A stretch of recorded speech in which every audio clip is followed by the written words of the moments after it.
pembangunan di Surabaya ini sangat terstruktur ya. Jadi dari kayak alun-alun, dari kayak pembangunan kayak halte-halte kayak gitu kan lebih tertata. Cuman kalau di Sidoarjo ini kalau dibandingkan di Surabaya mungkin lebih bagus di Surabaya untuk pembangunannya.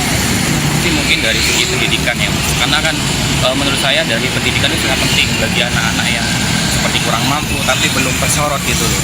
Kebanyakan yang tersorot itu hanya dari yang namanya masyarakat terpencil saja gitu, tapi di daerah pulau-pulau seperti di kota saya, di kota Probolinggo itu belum yang namanya bisa memenuhi syarat untuk yang namanya mendapatkan bantuan gitu. Banyak yang kurang tepat.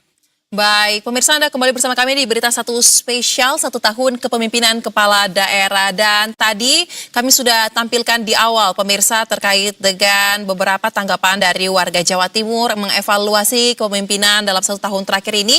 Salah satu yang disorot adalah terkait dengan bagaimana belum meratanya mungkin bantuan-bantuan sosial yang dirasakan. Nah, mumpung saat ini sudah bergabung juga dengan kami melalui sambungan virtual Wakil Gubernur Jawa Timur Emil Dardak. Halo, selamat sore Mas Emil. Selamat sore. Baik, Mas Emil, tadi kami sudah menampilkan ya terkait dengan tanggapan ataupun keluhan yang ingin disampaikan oleh warga Jawa Timur dalam 1 tahun kepemimpinan. Nah, terkait dengan salah satunya saya catat adalah mengenai bantuan yang dinilai belum merata nih. Boleh tanggapannya seperti apa, Mas Wakil? Mungkin jawaban kalau bantuan itu kan yang penting tepat sasaran, bukan dibagi rata ya. Jadi bantuan sosial itu harus menjangkau seluruh masyarakat yang berhak. Kita baru saja berkoordinasi sangat intensif pasca penonaktifan lebih dari 1 juta penerima bantuan iuran BPJS. Karena apa? Karena ternyata ada daftar masyarakat di luar dari penerima bantuan iuran hari ini yang belum mendapat bantuan iuran. Sebagai akibat, maka yang ada di dalam tergeser keluar dengan konsekuensi 2. Ada yang tergeser keluar dalam kondisi yang memang mampu, tapi ada juga yang mengalami kesulitan. Nah, disinilah makanya pemerintah, baik itu di provinsi maupun juga pusat dan kabupaten kota hingga ke desa terus berusaha menyempurnakan sistem ini. Ada data yang disebut DTSEN, Data Tunggal Sosial Ekonomi Nasional, yang juga dikelola bukan saja oleh Kementerian Sosial tapi oleh BPS.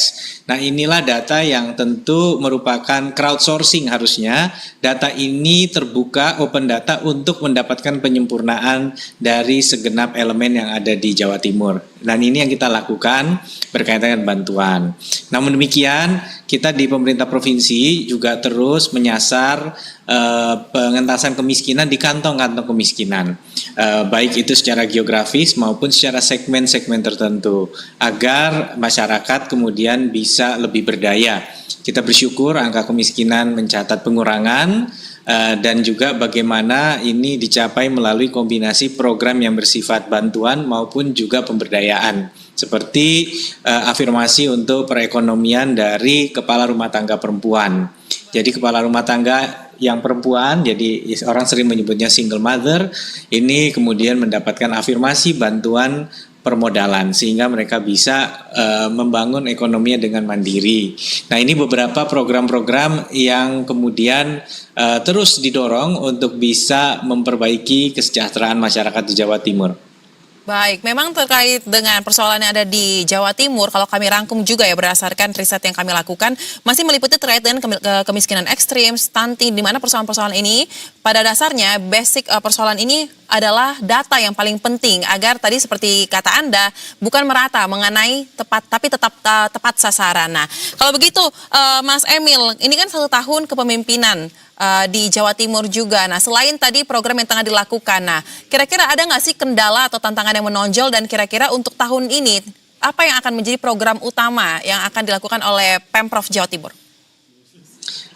Di tahun 2026 kita menyesuaikan diri dengan strategi pembangunan di Indonesia yang menitik beratkan peran pemerintah provinsi sebagai istilahnya semacam koordinator wilayah untuk mensukseskan program-program Astacita. Karena kita tentunya ingin Astacita ini sukses sampai ke seluruh penjuru Indonesia, tidak terkecuali Jawa Timur. Dan dalam hal ini juga sebagai orkestrator terhadap peran kabupaten kota, ini tentu dijalankan dengan sepenuh hati oleh pemerintah Provinsi Jawa Timur, oleh Bu Kofifa, oleh kami, saya, dan juga bagaimana kita menjalankan istilahnya double garden, mensukseskan program Asta Cita, tapi juga melanjutkan apa yang menjadi direct kewenangan dari pemerintah provinsi. Jadi ini dilanjutkan program-program infrastruktur yang menjadi kewenangan provinsi sekarang didanai dari 2 sumber. Apabila dulu kebanyakan akan bersumber dari APBD murni, maka sekarang akan turut dibiayai APBN melalui program-program Inpres. Instruksi Presiden untuk infrastruktur daerah, apakah itu jalan, apakah itu pengairan. Ini merupakan sebuah strategi yang tentunya pemerintah Jawa Timur berkomitmen untuk tegak lurus mensukseskan strategi dari pemerintah saat ini. Sembari kita juga terus melakukan koordinasi dan penajaman ke garis terdepan. Jadi dengan Bupati Wali Kota, mana skala prioritas yang kemudian akan menjadi program di 2026. Nah ini telah kita rumuskan, telah kita susun, dan ada beberapa program atau inisiasi program yang disebut pembiayaan kreatif.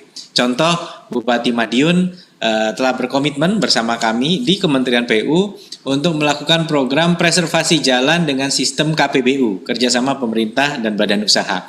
Ini akan melanjutkan skema sebelumnya yang telah sukses diterapkan untuk penerangan jalan umum menggunakan KPBU, sehingga ada pembiayaan kreatif yang dibarengi juga dengan Inpres Jalan Daerah. Jadi Inpres Jalan Daerah bukan hanya APBN turun begitu saja, tapi ini berjalan berseiring dengan komitmen dari Bupati, dari Wali Kota untuk melakukan pembiayaan inovatif bermitra dengan badan usaha.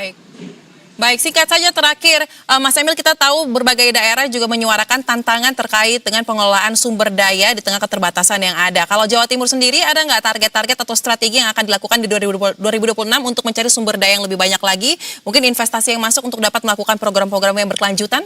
Singkat saja, silakan.